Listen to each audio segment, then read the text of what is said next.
Abortion happens every day. Millions of people around the world will have an abortion each year. But the majority of those people will never talk about their abortion experiences. What if millions of people broke their silence and told the truth about their lives and their choices? This is Melissa Madera in Belfast, Northern Ireland. And you're listening to the Abortion Diary podcast. These are the stories we share. When I was 18, I fell in love, and the person that I fell in love with, I was in a relationship for 6 years collectively after that. And it was also the person that I lost my virginity to, and we shared that, both losing our virginity to one another, and were monogamous. And were for the duration of our being together for 6 years. And about 2 years into our relationship, I had, prior to that, not 2 years into the relationship, for a couple of years, I had started tracking my period and trying to regulate myself after reading about reproductive health and recognizing that I didn't have a very intimate understanding of my own biology, both in terms of, female human reproduction, but more specifically to me, and became really interested in starting to make those connections and recognizing how important it is to have a more holistic understanding of our bodies, and just how to really listen to ourselves and know what's going on, and not always rely on some external authority that lets us know what's going on. And so for a couple of years, I had tracked my period and tried to align it with the lunar cycle, and was pretty astounded at how empowering that was, and how that was not something that was promoted or nor was I encouraged to do, and I didn't really know any women outside of the women whose work I was reading that did that, and I knew that was something that historically, women have done. And so about 2 years into my relationship, became interested in learning my own patterns of ovulation. I had already learned them, but was interested in being able to have sexual practices where I didn't have to rely on hormonal birth control, and I didn't want to rely on anything that was regulating me. I wanted to learn my own patterns, and so we began to have unprotected sex when I was not ovulating, and for about a year, it worked, and somehow I misinterpreted my own cycle and ended up pregnant when I was 21. And at the time, I was living with him, and he had his license suspended. And so I was driving him to and from work. And I remember the day, and it's really interesting because I'd had scares wherein maybe my period would be late, and I had taken pregnancy tests just to quell that part in the back of your mind that fixates on it and is concerned over it, and just to be functional, I would take a pregnancy test, just to not have to worry about it. And this was one of those occasions where I was late. I was several weeks late. And I suspect because I did know what was going on subconsciously, I ignored it very, very severely which was not at all like my behavior at the time. I was always, like I said, I made it a point to be very aware of what was going on with myself. And that day I drove him to work, and after dropping him off, realized how late I was and how much I was ignoring it. And so I drove to a drugstore and I picked up a pregnancy test that actually had 2 pregnancy tests in it. And I drove to my parents' house because I was still close by. And I remember I had actually picked up Chinese food for myself, thinking, because it was so nonchalant, I was like, oh, I'll just take this test and not have to worry about it, and then have dinner and spend time with my parents and my sister. And I got there and I went immediately to the bathroom and locked myself in. And the tests, I think you're supposed to wait like 5 minutes before you get a response that lets you know if it's positive or negative. And while I was peeing, like on the stick, it was like, oh, you're pregnant. There it is, plus 100% positive. You are very much carrying. And I was like, well, that can't be right. There's no way. So I discarded it and took out the other one, and the same thing happened. It repeated itself, and I was,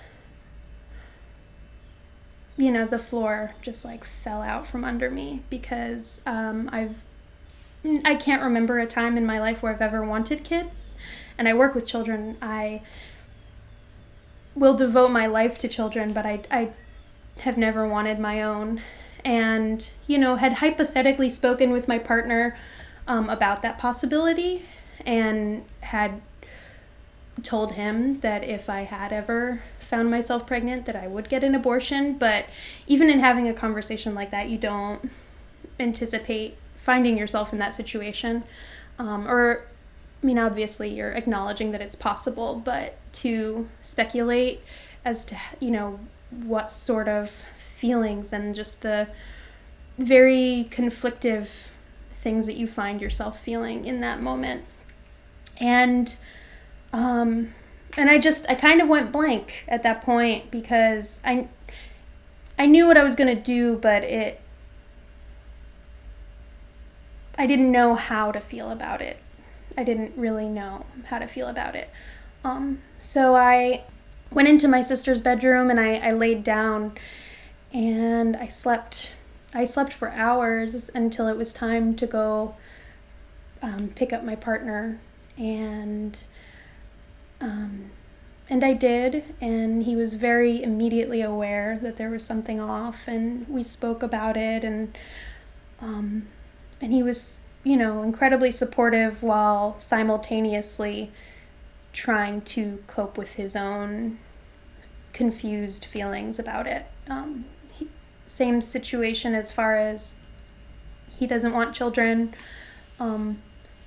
So I don't think either of us ever envisioned a right time for that to happen, but if we were to, that was not it. Not the situation anywhere close. And so the next day I started to research, and it was another really bizarre thing was that the first day after finding out, I immediately had morning sickness, like immediately was sick all the time for that whole week, which was very strange. It was like as soon as my brain was ready to acknowledge what was going on, everything else caught up.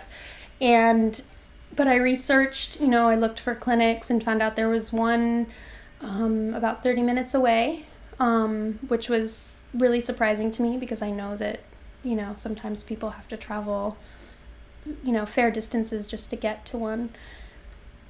And like I said, at the time, he was not able to drive. He had a suspended license, so I had to contact a really close friend of mine to drive us to the clinic, because I was told that I wouldn't be able to drive myself. And so there were myself and 2 other people that knew. And it was a week before, when I made the appointment, it was a week before I would be going in for the abortion. And for that entire week, I found myself feeling differently. hour to hour, you know. At some points I felt like my body had been invaded, you know. There was this thing, all of these things that, you know, I was physically sick and knew that I was pregnant, but that I did not want to be. And then you start to feel guilty because it is this, you know, if somebody's ready for it, it's a beautiful, I mean, it's you know, I feel like any of the words that I could apply to it are certainly lacking, but it's a wonderful thing. But if you're not ready for it and the climate is not right, you know, you can start feeling really ugly towards it. And we're told that we're not allowed to feel that way. So when you start to feel that, you know, guilt, at least for me, guilt began to set in. I was like, why don't I feel worse about this? Why do I so badly want this to be over? Is this okay? And fortunately, my partner and I have this really strong, still, you know, I'm not in a relationship with him anymore, but we still have this profound ability to communicate both verbally and non-verbally. And, you know, he was there with me, you know, as much as he could be, and, you know, and trying, he at least strived to understand what I was going through, you know, and at least acknowledge that he couldn't, you know, and didn't in any way try to redirect anything that I was feeling, just kind of took it on. And that week was, you know, it was just a lot of up and down in every direction. And then that, a week later, when the appointment came, myself and my friend and my partner, we all went to the clinic.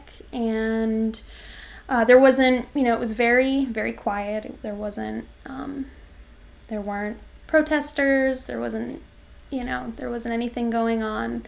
And in fact, there was the same clinic, you know, also did prenatal care. And so I spoke with a woman who was pregnant and was, you know, she was carrying, you know, to full term. She was going to have her baby. And that was the most intimate conversation that I had at the clinic, which was really interesting, because it was a woman who was choosing to do something, you know, she was moving in a different direction, and she had completely different feelings for being pregnant. And I was able to talk openly with her, which, you know, it strikes me as so peculiar now, because at the clinic, the waiting room was full of people that were there very clearly to have their abortions, and there was tension in the air that still I've not been anywhere that I've felt that same sort of tension. And we were all connected in this moment in this really important way. And I don't even know what it would look like necessarily, like how to recreate a scenario wherein the people that were there were able to like talk openly and connect. I don't even know if anybody would be motivated or, you know, feel comfortable doing that, but it was very strange, the disparity of something that was so intimate that we were all going through, you know. And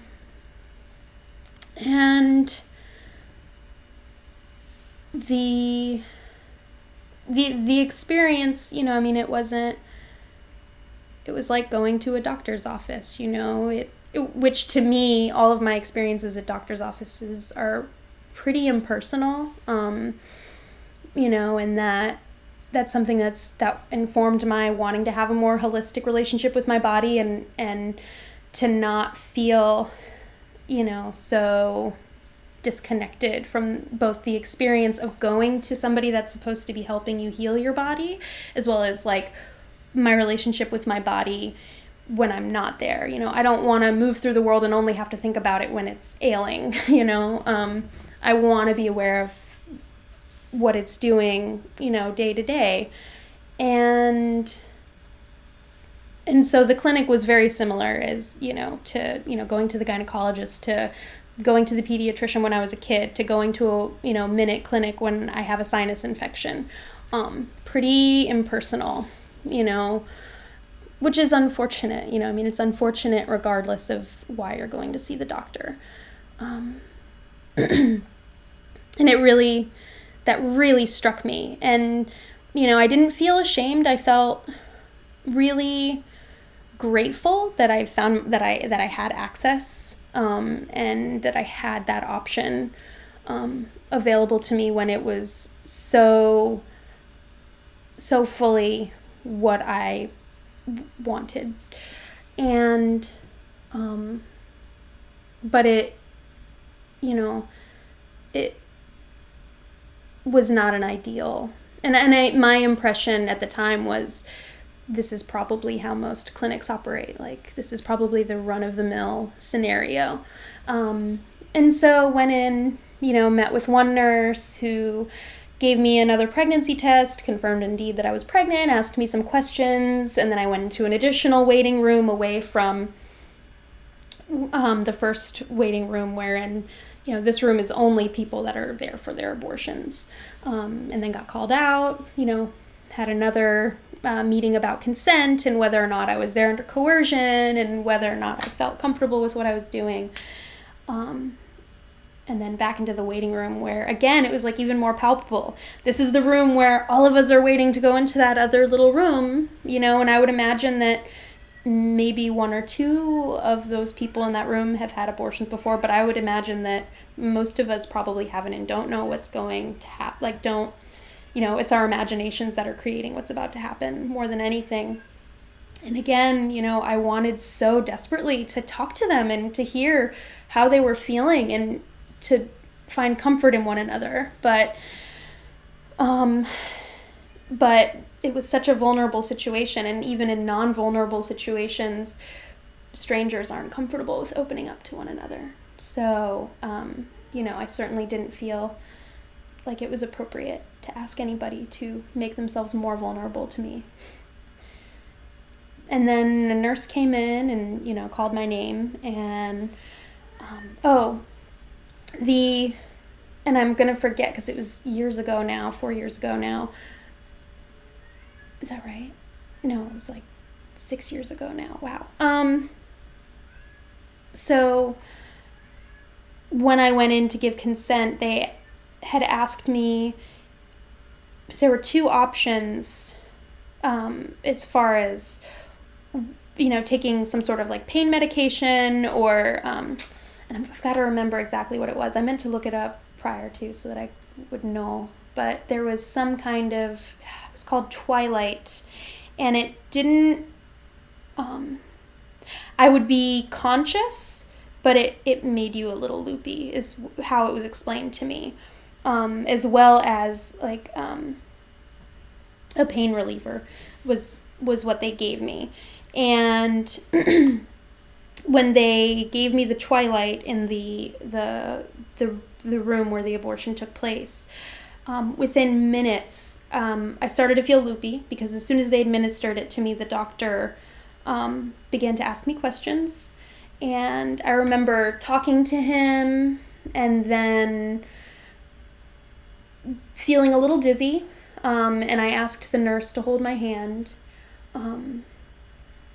and I remember there being noise and feeling a little bit of pressure and then passing out, which they assured me wouldn't happen. I was told that I would be fully conscious the whole time, but maybe a little confused about what was going on. But I passed out, and then the next thing I remember was having a nurse on either side of me, with my arms around their necks, and them helping me to reclothe. And they helped me get into like a quiet room that had several beds to lay in. And I don't know how long I was in that room because I immediately fell asleep. And then at a certain point they were calling my name again and, told me, we have the names of the two individuals that are here for you. And, they're ready to take you home. And, they gave me like a care package and some paperwork to explain, what the process would be, the healing process, and, with information of who to call if anything was abnormal or, excessive bleeding, anything like that. So they discharged me, and my friend drove myself and my partner home. And I remember that car ride being like harrowing, just like, again, like feeling dizzy, like I was going to be sick. I've read about and spoken with other women who've had abortions, and although there's obviously like diversity in experiences, I haven't met many people who have had surgical abortions that felt as sick or have described feeling as sick as I felt. I threw up. In my imagination, I thought that would be the case, but I was assured by the staff there that no, you'll be fine. Like in a few hours, you'll be comfortable. You'll just bleed for a few days, take this medication. And it just, I was a bit of a wreck. And I'm sure that has somewhat to do with my own body. Everybody's body responds to things differently. So it was about a week that I was out of work, and I was serving at the time. I was not working with children. I had taken a break with working with children for a few reasons. But I was serving, and I had told my employer that I was having ovarian cysts removed because I didn't feel comfortable disclosing. And actually, I ended up, because I became close with my employer and wrote a lot at the time. I was in college, like taking some creative writing courses, and I ended up writing about my abortion, and later, like a year after this, disclosed to my employer, what had been going on. He was incredibly supportive, but at the time had no idea how that would, you risk losing your job, this is a right to work state, they can fire you over almost anything, and you have no legal discourse or recourse rather. So I had told them that I was out, so I had the time to heal because I was off for that week, and spent it basically in bed. And that time that I spent in bed, physically healing, that was, I felt myself emotionally healing, like simultaneously.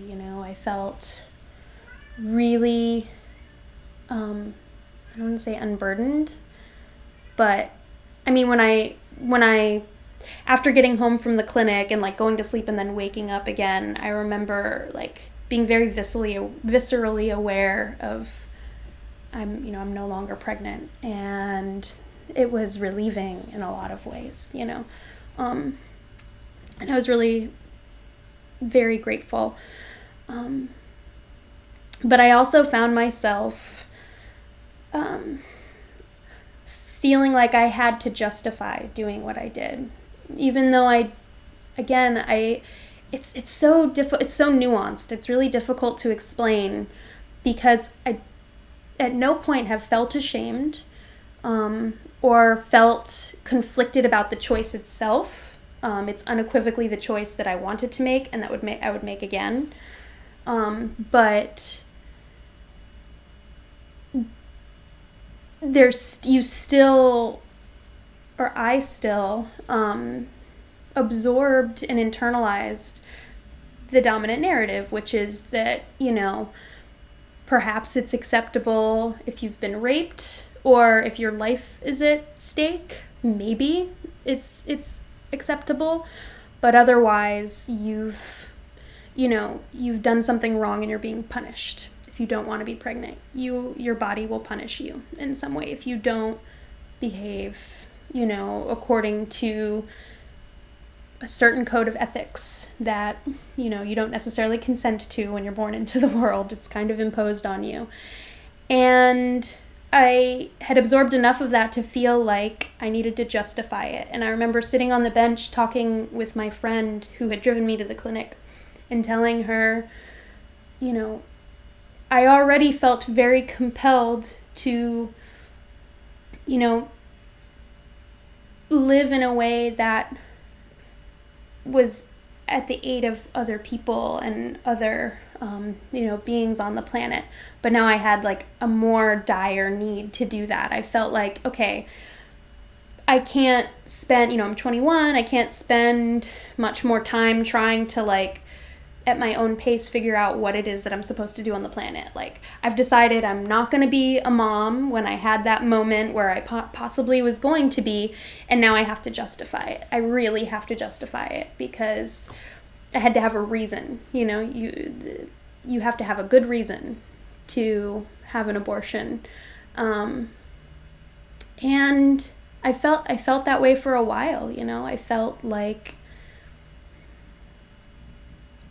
even in talking with the few people that I did about it, I found myself always concluding the story with, well, I did it for, because I'm going to do these important things and I can't be a mom, and the reality is, you don't have to have a reason outside of you just know that it's not right. So that was the first abortion. And fast forward a few years and lots of experiences and living, further away, and lots of other relationships with varying, with a whole range of differences. And I found myself living in North Carolina for the second time. It was in 2014 in June of 2014, and I had just relocated there from Tampa and was living in a place called the Nantahala Gorge, which is one of the most beautiful places I've ever been. And I was staying with a friend until I found like a more temporary, permanent place.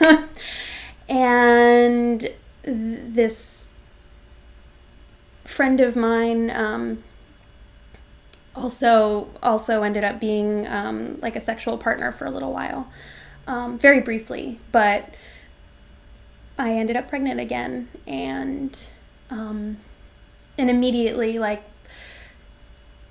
I knew when it happened too, and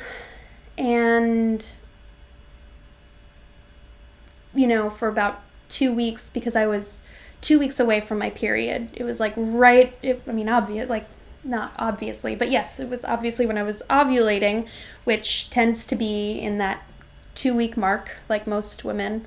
And I knew, and I could not stop thinking about it, but I also knew I had to wait to take a pregnancy test. And so I didn't tell him because I didn't want an additional person to have to worry. It's like, why rope another person into the agony of wondering and waiting? So, and I was still living with him at the time, and that was really difficult because this is a person that I care very much about, and I felt like I was carrying around this secret, and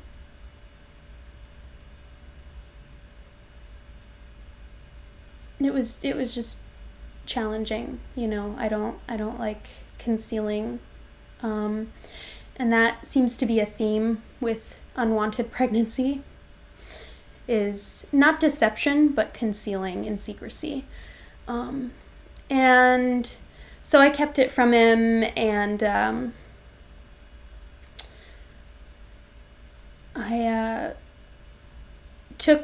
went into town around the time that I was supposed to start my period and bought the 2 tests, and couldn't wait the 20-minute drive to get back up to the mountain. I went to a gas station, and I knew they were going to say, they were just going to confirm it, but I just needed to know so that I could then enact the series of things that I needed to do in order to respond. And they were both positive, of course. And at that point, I felt so stupid that I allowed myself And again, this is what I'm explaining is how I felt. I don't look back on it now and say, I can't believe you allowed yourself to get pregnant again. I mean, pregnancy happens. If you're a sexually active person, pregnancy will happen whether you're using precautions or not. It's less likely to happen if you're using precautions, but it still can happen, and it did. And at the time, I immediately began to interrogate myself. You just got here, you're trying to set everything up, and then you've landed yourself pregnant again. And again, didn't entertain the idea. I mean, I entertained, if there was any period of entertaining, possibly like carrying the pregnancy to term. Like the first time, like this had less of that, because this was somebody, although I cared about, like this was not somebody that I could envision if having to raise another human being with. Much as I love this friend, this was not, being entangled forever with that person was not. And that was a mutual, when we spoke about it, when I did finally let him know, he then revealed to me that he had 2 previous partners that had and he's older than me, he's had, several long-term partners and partners in between. And so he's had 2 previous people that he went through abortions with. So it was emotional for him as well. And that's something I found that challenging the second time, wherein it wasn't as challenging the first time, which is accounting for my male partner's feelings and his range of emotions that were inarguably very different and were of completely foreign nature to mine, because he's not pregnant. But I'm very interested now in being able to have those conversations. They're really important, but without compromising the autonomy and total right for the individual who is pregnant to navigate that decision completely unhindered. And I know it's not that black and white. We are emotional creatures that, care about one another. So you can't completely divorce yourself from the concerns of, the other person. But yeah, we spoke a lot, and it, it was messy. It was really messy, because he had a lot of he had a lot of baggage from, what he had gone through before, and he found it very challenging to talk about. And he had a temper, and I really don't have patience for men who have tempers at all. So I myself was not very patient with him, and I found myself shutting off pretty severely, because I very much wanted to take into account everything that he was going through, but not at the expense of me figuring out what I needed to do. And so, yeah, it was very messy. And he offered to go with me, because we were in the Nantahala Gorges in Bryson City, North Carolina, which very western. It's, about an hour shy of the Tennessee border, and about a little over an hour from Asheville, which you would expect to have a clinic. And they have Planned Parenthood there, but at the time, those services were not offered at the Planned Parenthood there. It is now, but at the time it was not. They were going through renovations and relocating, or one or the other. And so I had 2 options. I could go to Atlanta, or I could go to Charlotte, and both were about 3 hours away.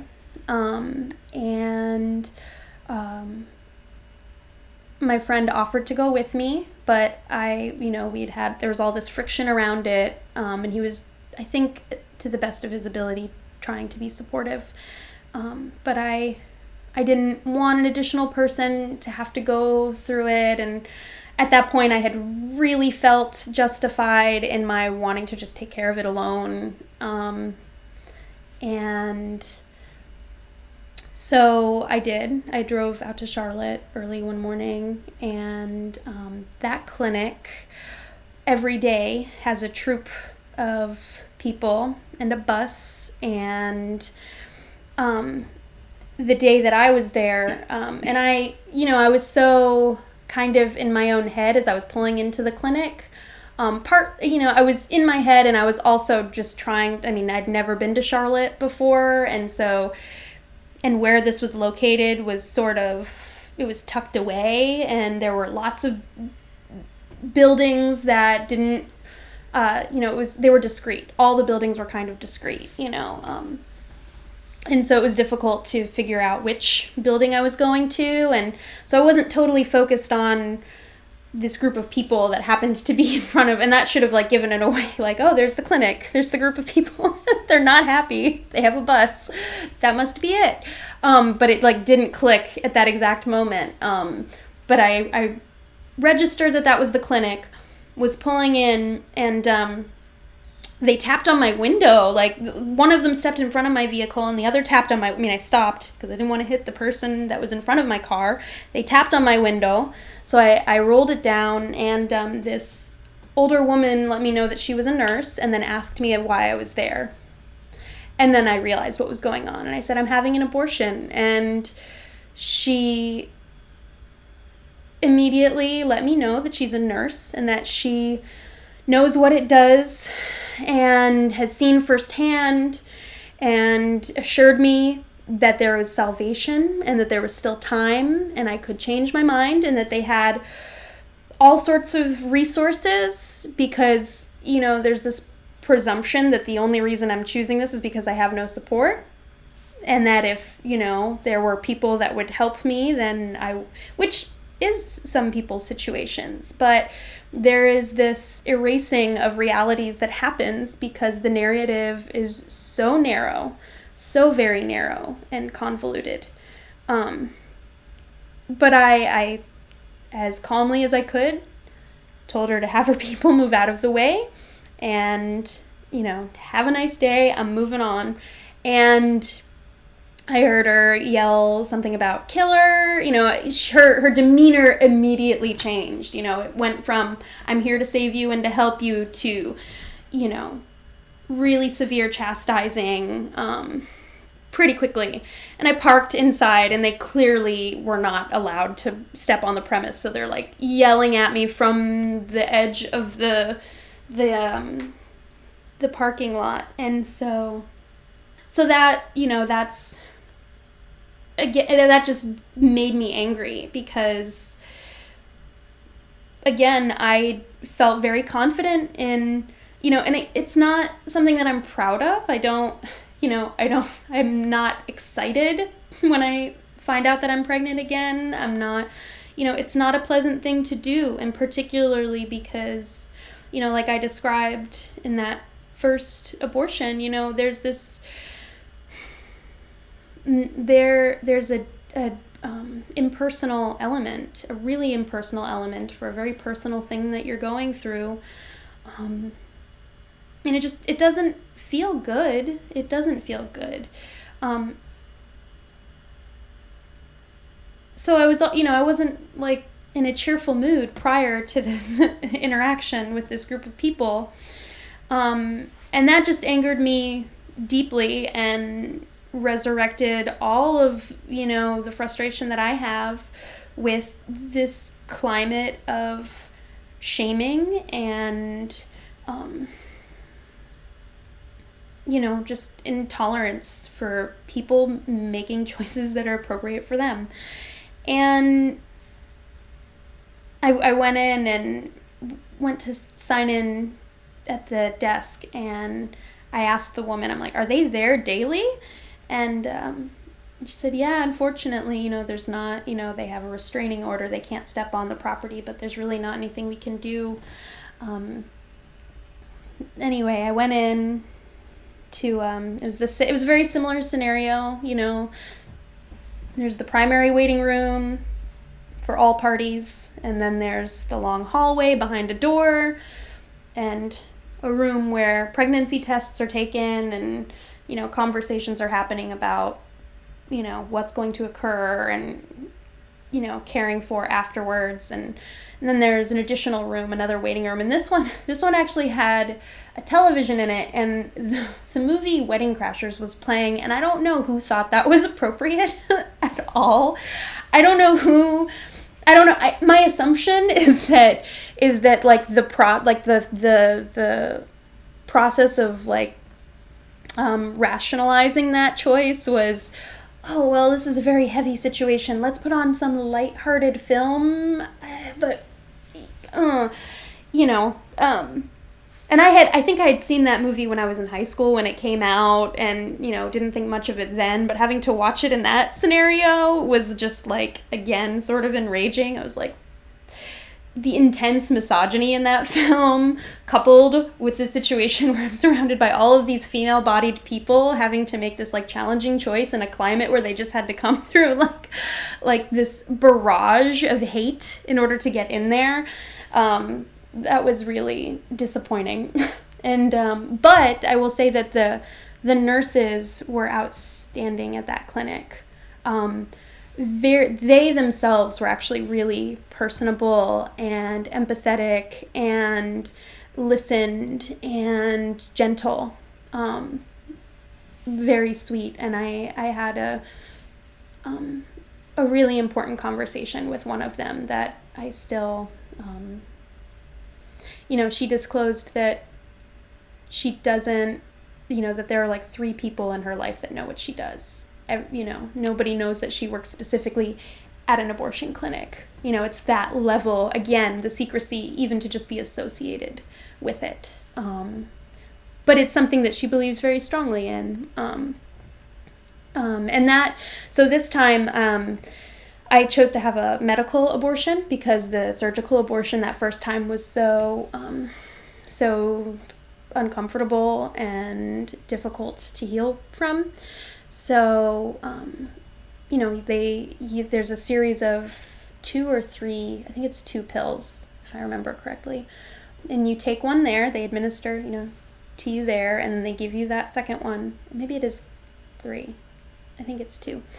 And then 24 hours later, you take, the second one. And from what I understand, the first just relaxes the walls of your uterus, and that second pill is what causes it to like slightly hemorrhage, so that you're dispelling everything that's and so because I was living with the person that I became pregnant with, and I didn't feel comfortable going through that there, because it was so difficult for him, and I didn't know how I was going to respond. I was told that it could be also very painful. I didn't want to go through that there. It just seemed like an additional thing to create an already, like to further make difficult an already difficult situation. So I ended up getting a hotel room in the same city. And that was where I took that second pill. And it was the same scenario wherein I didn't disclose to my workplace exactly what was going on. I just told them that I was having health problems and that I needed a few days and I would have a doctor's note. And took that second pill, and within a few hours I aborted, and it was so agonizing that I called, because they give you a hotline, and I had called the hotline to make sure that what I was going through was normal, and spoke with a very kind woman who, assured me that everything was okay and let me know, if certain things escalated, to call 911. And they didn't. They calmed down just after. But for the 2 weeks, because you always go for the follow-up, whether it's surgical or medical, you go for your follow-up just to ensure that everything took. And for those 2 weeks, I was having what was similar to when I ovulate, which is that slight pinching that you get on whatever ovary that you're ovulating from. And I kept feeling it, like, as I was working, because at the time I was working at another restaurant at this outdoor center, and I was on my feet for like 9-10 hours a day. And as I was moving, I would feel it. And I just assumed that it was just it was my body healing. But when I returned to Charlotte to the clinic for my checkup, the pregnancy test was positive. And I think it's like a 5% chance that they very, very, they over communicate to you. This isn't 100%. And I think it was a 5%. Oh no, I think it was 9 out of 10 women it works for, and it's like 1 out of 10, which is much higher than 5%. And when they examined me, they found that not everything had been expelled and a blood clot was forming in my uterus. And so I thought I was going to be in and out, and then found out that I was going to be having a surgical abortion anyway. And I was in Charlotte, 3 hours away from any of my support, and there was no choice. Like, it had to be done. So, and that part of my abortion experience really touches on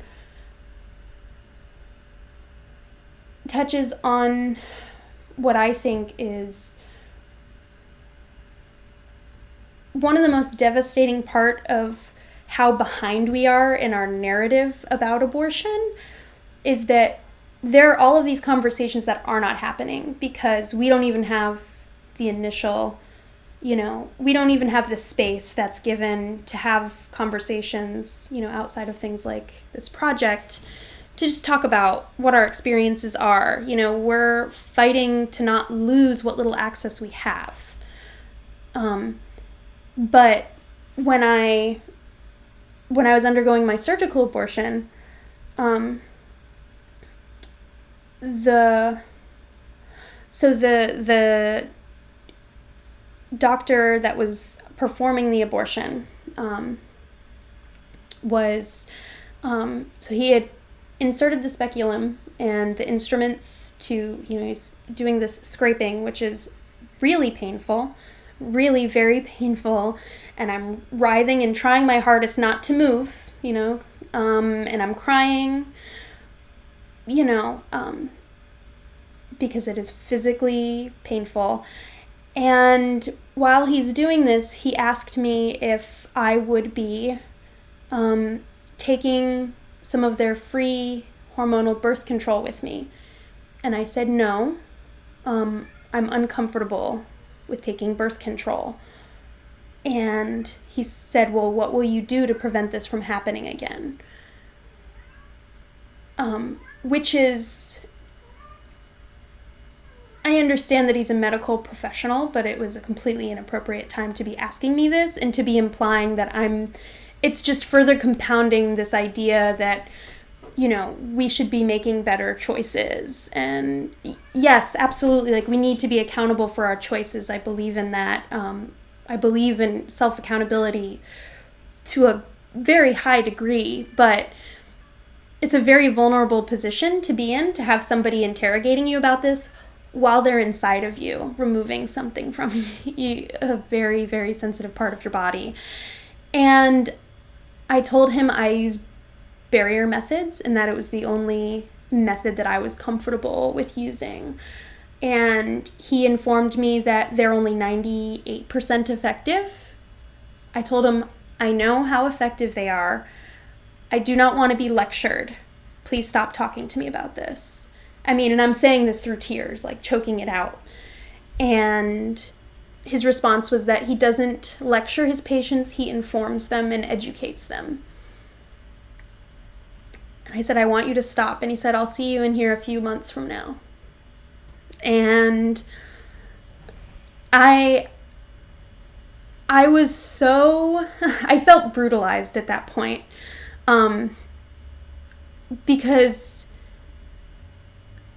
I don't know what kind of conversations this person has I have a very hard time believing that I was an anomaly. I suspect that this is something that this person who, and this is a male doctor who will never be in the situation that, and I'm so grateful that there are doctors that are willing to risk, it is a risk to do the work that they are doing, and they are providing such an important service. Such an important service. But it does not give them license it shows you how deep this goes. If the person that's willingly, very, very, like on a day-to-day basis, practicing something that is not socially acceptable, and that person has internalized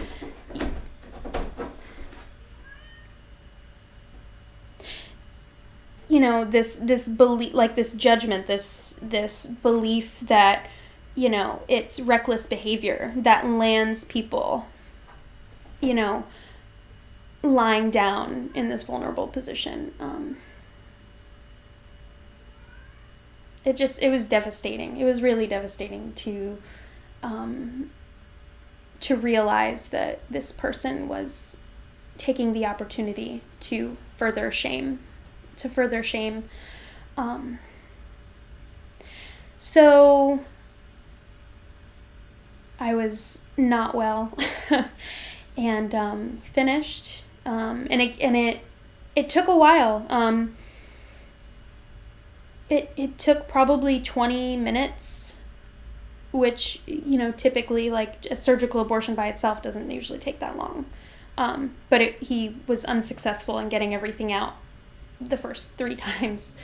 So then I went into, they had a separate room with all of these big massage chairs, and, it was dimly lit, and just, and there were a few nurses there, sitting with women who were recovering. And I went in and I was crying, and I'm trying my best to kind of pull it together, because I don't want to further, there are all these other women that are there healing, and I don't want to create an atmosphere of, just further, I don't mean to imply that it's like it has to be a traumatic experience, but it is for some women, and I don't know for how many of them in that situation. I don't know what they've just experienced emotionally, and so I'm trying my best to, like, keep it together, but I realize, like, I'm physically hurt, I'm far away from where I'm living at the time, in a city that I don't know, and, was just, accosted and by somebody that was supposed to be helping me. And and I did eventually pull it together. Again, the nurses were so gentle and considerate, and none of them pushed the birth control on me. None of them, they were so supportive, and I was so grateful for them. And I ended up checking into a hotel, in, like a really cheap hotel, like off of the interstate, like staying for the night. But I just, you feel very alone in that moment, and yeah, I don't know. It wasn't something that I didn't expect. I think that was maybe what was so impactful about it. I thought that I was going to go in and have an exam and then leave. And then all of that happened. And again, it was just compounded by the fact that I know, what I experienced, is not, and not particularly just, the moment with the doctor, but, all of it is not, it's not something wherein people are encouraged to openly talk about it if they need to. We talk about, death, we talk about like the death of a loved one, or we talk about,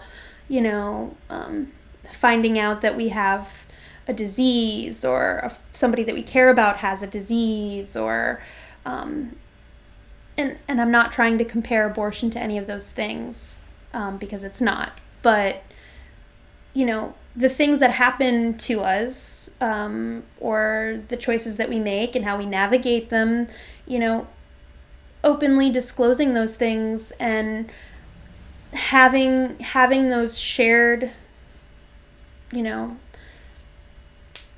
those shared moments of intimate revelation is so important to individual and collective healing. And this was the first time, I found myself fairly far away from my primary support system, and I wondered how often, and I had the ability to get there, even though it was 3 hours away. I had the money to do it. I had the vehicle. I was able to, even though I had to unexpectedly, get a hotel room for the night, I was able to do that. And I can't help but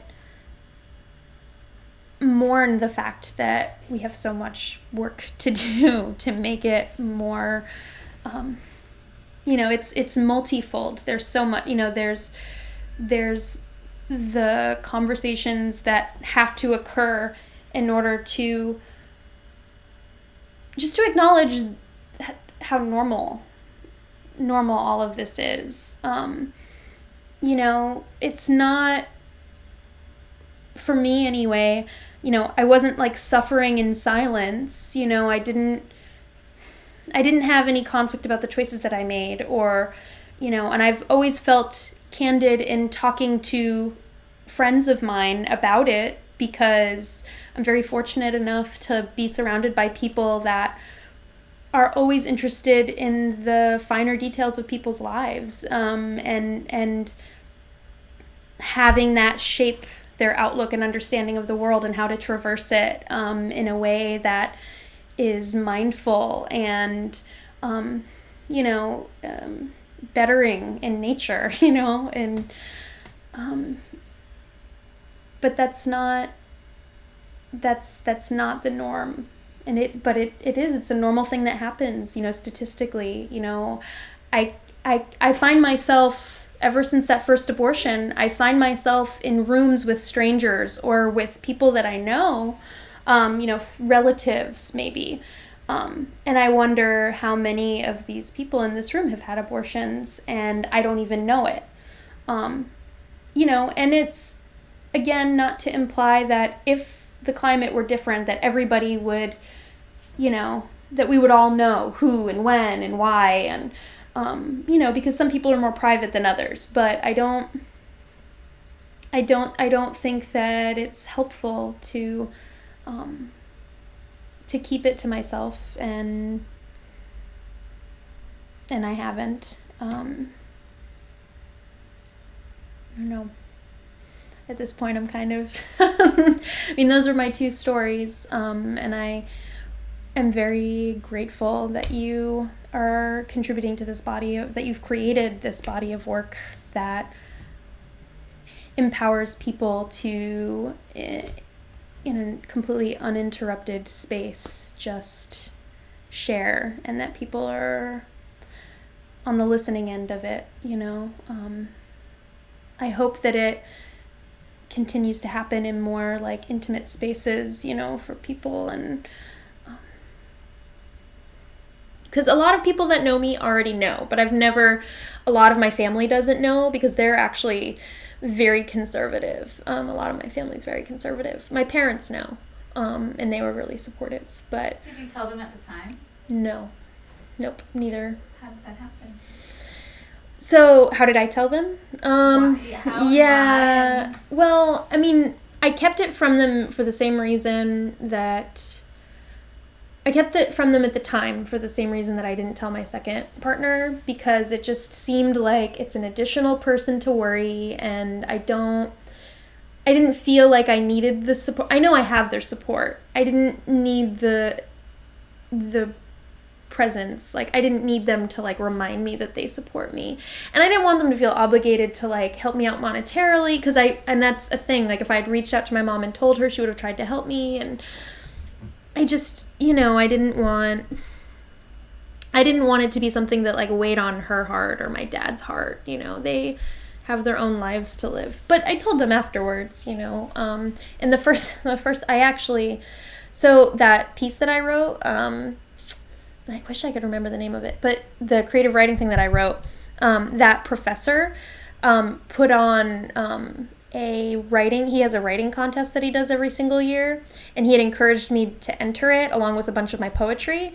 And both of them placed, like, my poetry was first, and then I think that writing piece was, like, second or third in a category. And when you go to the ceremony, you're supposed to read your, if it's your poetry, you read your poetry, but if it's, this larger piece, you read an excerpt.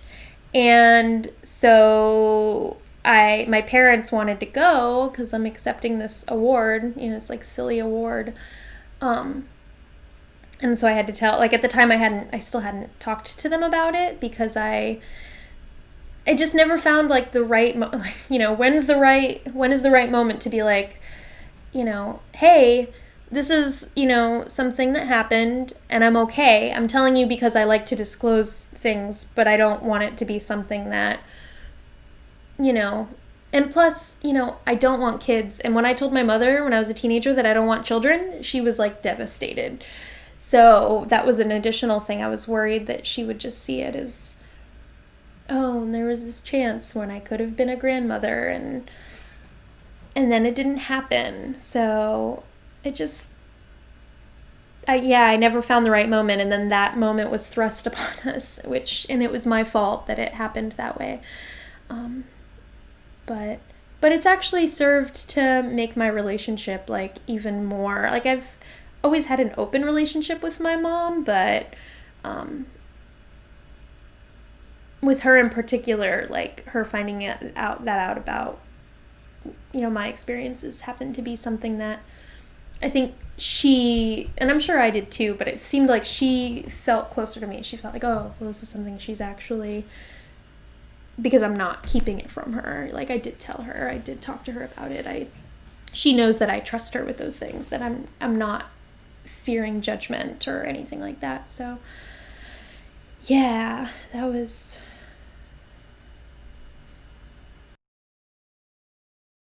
You mentioned that your second abortion, the medication of abortion, was agonizing, and then you had to call a nurse or the doctor office to make sure that everything was okay. Can you talk a little bit about, like, physically how it felt and what felt agonizing to you? Yeah. So I've always had, and it actually has lessened since I've, over the years, since I've started logging my period and, like, knowing my cycle. But I've always had pretty severe periods, like, very painful. But that is the closest thing that I can compare it to. And I have also had, I mentioned earlier that I had told my first employer that I had ovarian cysts. And the only reason I even thought to disclose that was because I've had those before. And I've had to go to gynecologists before. And I've had them rupture, like, during intercourse, which is agonizing also. Those two things are the closest thing that I know how to. I know I was vomiting. I was bleeding everywhere. I literally, like, in this little hotel room was, like, sitting on a toilet, like, vomiting, and, like, blood was pouring out of me. I felt hot and cold. I was sweating.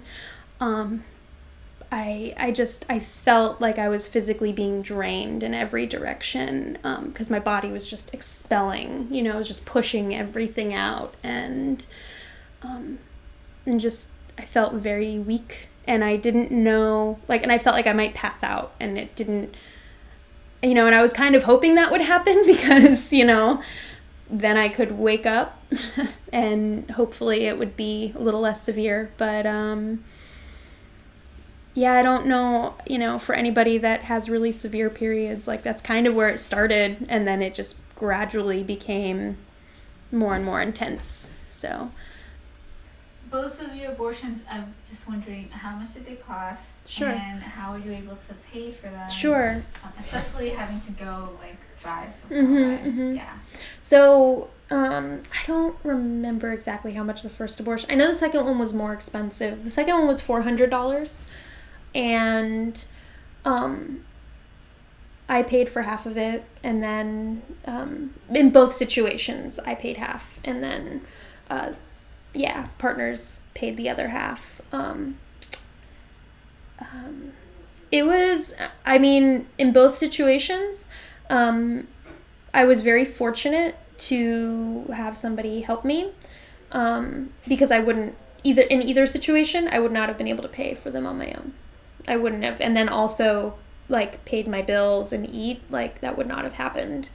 But I was, the second time, I had just enough money to, like, pay for hotel and driving, and then I was, like, drained, and then I went back to work, and I was, like, I was staying with friends and relying on eating what was at work. It was pretty, like, it was a pinch for a minute, but I think the first one was, like, $250 or $300, I want to say, but that second one was $400.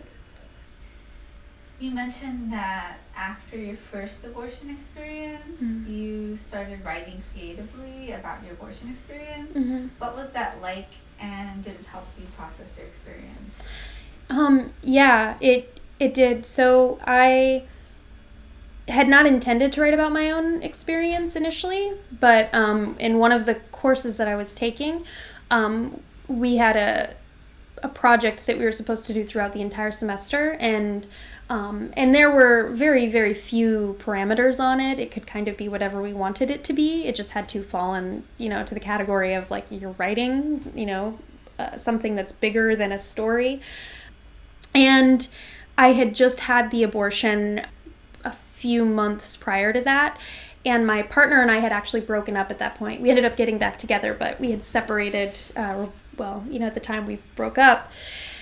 And so it was, like, very heavy on my mind, and I found myself wanting to, again, I was fixated on this idea of nobody talks about this, and I don't know, at the time I didn't know anybody else that had an abortion.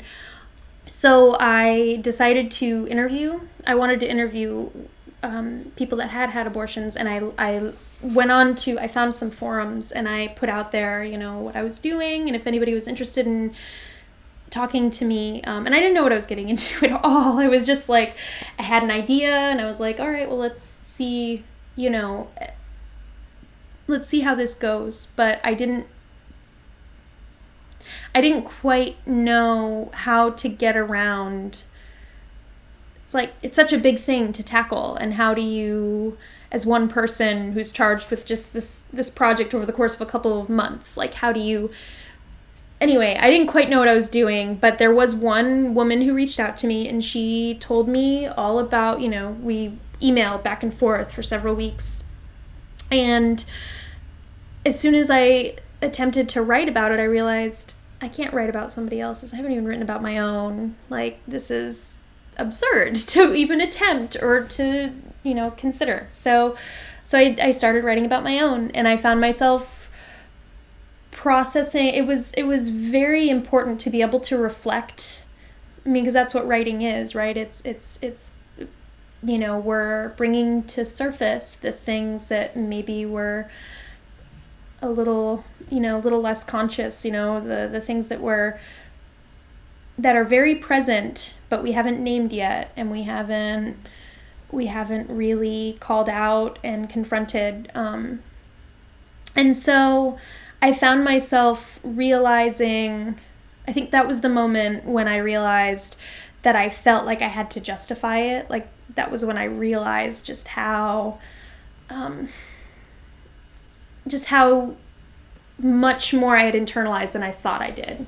I had really taken on this idea that it was, it was something that you had to have a good reason for. And it was, so during that class, we actually had to share, like, throughout the semester. I think there were like 4 occasions where you were reading excerpts of what you were working on.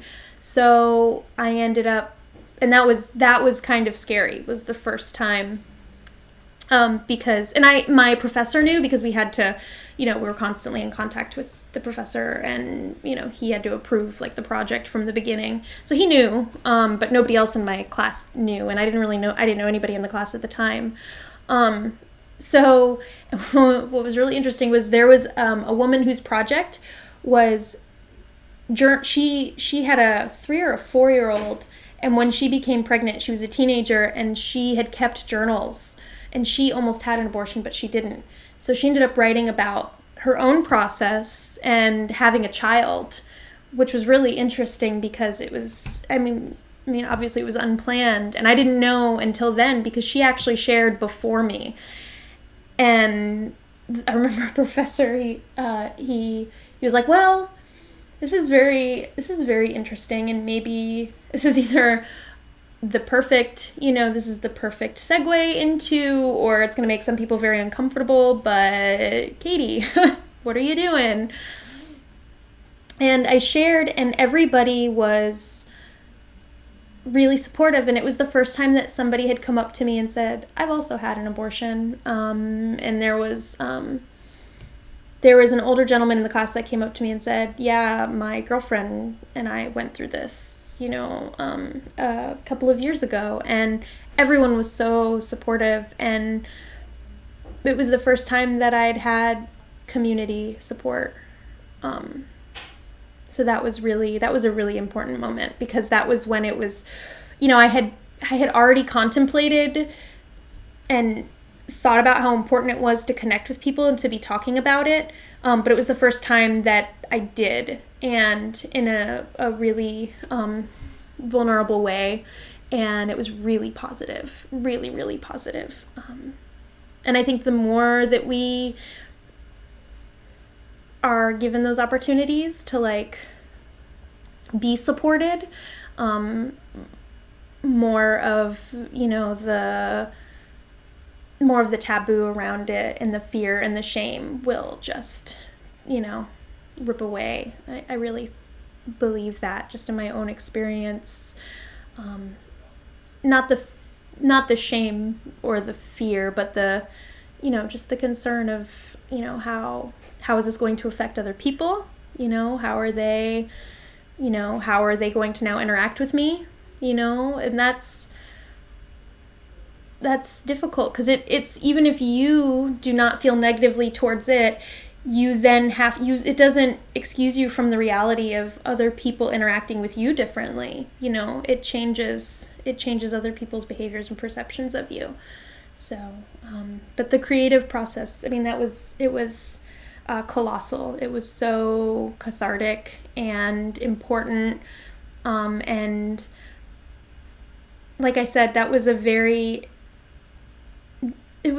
important moment, because it was when I realized, oh, I have this little nugget of, self interrogation, and this thing that's, it's self-harming, and I was able to work through that. And I guess in both of your stories, mm-hmm.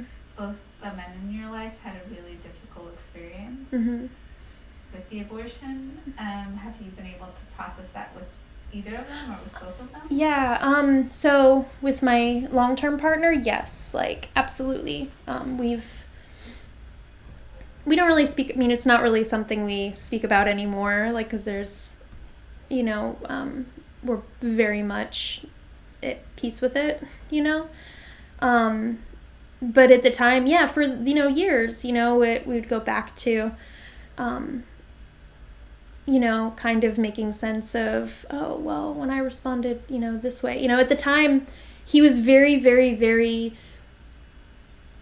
verbally supportive. Like, he knew what to say, like, he had the appropriate things, but I think that what surprised him was, I think he had his own guilt for wanting so badly for me to do what I was going to do, even though it was what I wanted to do. Again, like, there's this guilt that comes with, I should have more reservations. I should not like, you know, even if you are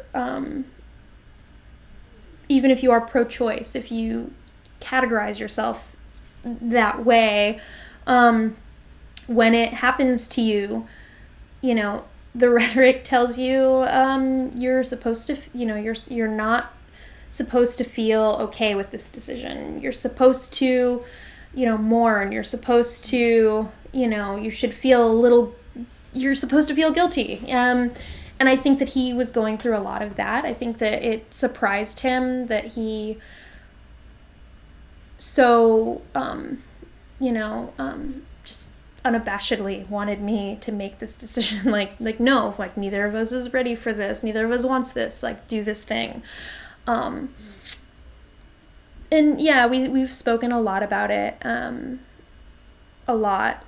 And it ultimately made us much closer. And, you know, when you have a friendship that spans, you know, at this point, we've been friends for 10 years.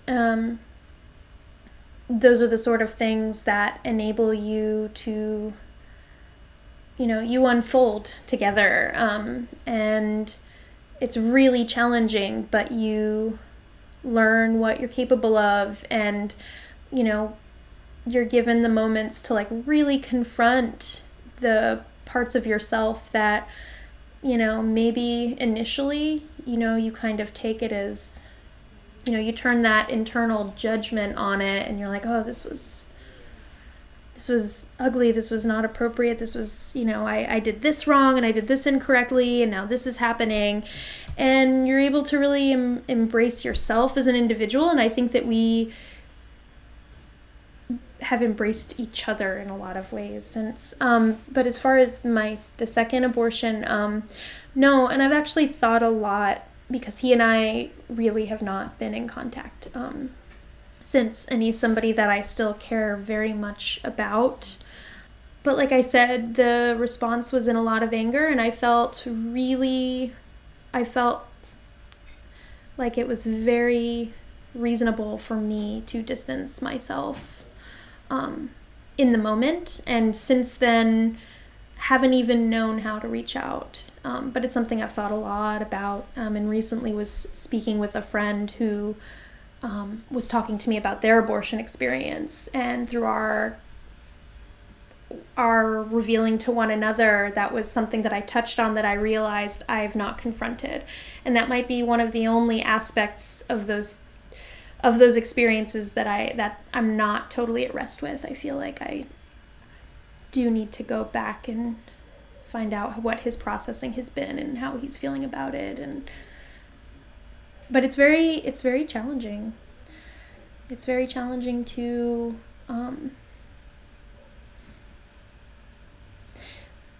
you know, because there's so much historically, you know, it is the male archetype that has been controlling, you know, the female body, right? And so when you find yourself intimately in that scenario wherein you're going to make a choice on the behalf of yourself as a woman, and you have this, you know, all of a sudden you find yourself I found myself imposing on this other person the idea that, oh, well, you're a man, and even though you're not, you know, there was never a moment of him telling me no, or you shouldn't do this. Like, it 100% was, I think, what he wanted. I didn't make all of the, you know, he wanted to go with me to the clinic, and, you know, he wanted me to have told him before, and he was criticizing a lot of the choices that I made, and I was just not having it. I was like, you know what? You don't get to pass judgment on how I did this. Maybe I could have been in some way more considerate, but I acted with what information I had as it came to me on the best judgment, you know, that, you know, it was how my heart and mind reconciled it. And yeah, it just, like I said, it got very messy, but I am interested in knowing how he is, and I haven't really reached out because I don't know if my reaching out potentially like hinders whatever his healing process has been. I don't know. Why do you want to share your story? Well, I mean, I think I've kind of directly and indirectly said, I've had so many important private moments with people that have bravely shared with me their stories. And I know that it is something that I carry around, and I'm a much healthier, fuller person because they have disclosed these things to me. And I know, and whether we're talking about abortion or we're talking about anything that people are more likely to conceal because of guilt or shame or, anything negative, and I think the ultimate source of that is fear, right? Like, it all starts with fear of whatever, of judgment, of, being ostracized, of being, misunderstood, whatever it is. I think the more, we have such a responsibility to each other to be sharing,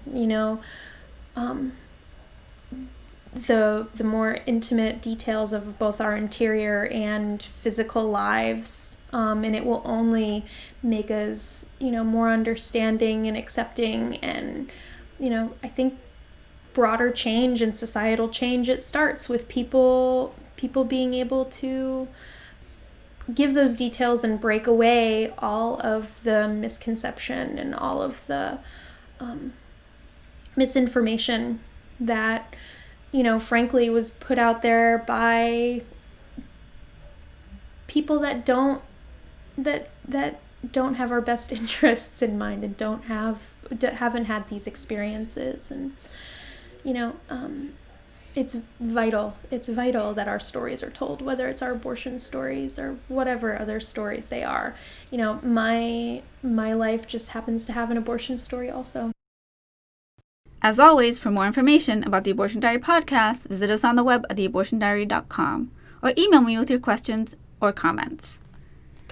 If you would like to share your story, send me an email at melissa@theabortiondiary.com or visit our website, click on Share Your Abortion Story, and fill out our contact form. If you're a fan of the podcast and would like to help us reach more folks, please subscribe on iTunes and write a review or rate this podcast. Your reviews and ratings will help us grow in the iTunes rankings and reach more people. I would also love to hear from you. You can also follow The Abortion Diary on Twitter or Facebook. And The Abortion Diary can't continue without your support. Support The Abortion Diary by making a tax-deductible donation to us on Fractured Atlas, or buying some of our wristbands or totes on Store Envy. And a special thanks to you for listening.